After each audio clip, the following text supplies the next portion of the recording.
the majestic oak-paneled courtroom of the enchanted forest was filled to the rafters with a who's who of fairy tale figures, their whispers rustling like leaves in an autumn wind. High above them, perched on an ornate branch that served as the judge's bench, the old owl judge, resplendent in his powdered wig and black robes, surveyed the scene with wide, unblinking eyes. He lifted a heavy wooden gavel, its surface worn smooth by years of delivering forest justice, and brought it down with a resounding thwack that echoed through the chamber, silencing the murmuring crowd instantly. "Order, order in this court," he hooted, his voice deep and authoritative. "We are gathered here today to hear the case of the kingdom versus Mr. B.B. Wolf. Let the proceedings begin." The silence that followed was thick with anticipation, broken only by the nervous scratching of a quill pen from the court scribe, a diligent field mouse. All eyes turned towards the defendant's box, where the subject of the day's drama was about to face his accusers. Confined within the sturdy, vine-wrapped defendant's box, the big bad wolf looked anything but big and bad. His usually bristling gray fur was matted down, and his sharp yellow eyes darted around the room, unable to meet the curious and hostile gazes of the jury, which included 3 blind mice and a rather stern-looking mother goose.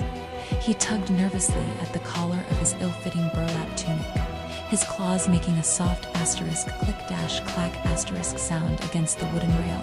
He swallowed hard, his Adam's apple bobbing in his furry throat. The prosecuting attorney, a sly fox known for his cunning legal arguments, paced before him, his tail twitching with confidence.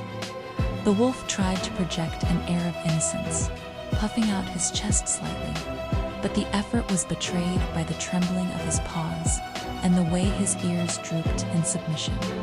He was a cornered animal, stripped of his predatory bravado, now just a bundle of nerves, awaiting the testimony that could seal his fate. The air grew heavy as the first witness was called to the stand, a small figure in a familiar crimson cloak. The moment the courtroom door swung open, a collective gasp rippled through the gallery. Little Red Riding Hood, looking small and fragile, was escorted to the witness stand by the huntsman, who gave her a reassuring pat on the shoulder before taking his seat.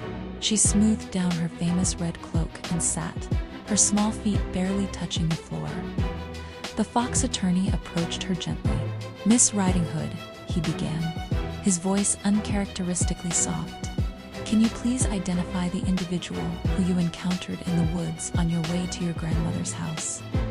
Little Red Riding Hood took a deep, shuddering breath, her eyes locking onto the defendant's box. Her lower lip trembled, but her gaze hardened with resolve. Slowly, she raised a small, determined hand and extended a single, unwavering finger directly at the cowering wolf. She cried out, her voice ringing with a conviction that cut through the silence like a sharpened axe. "That's the wolf who tricked me and gobbled up my poor grandmother." The accusation hung in the air, a final damning blow, and the big bad wolf visibly shrank under the weight of her words, his fate now seemingly inevitable.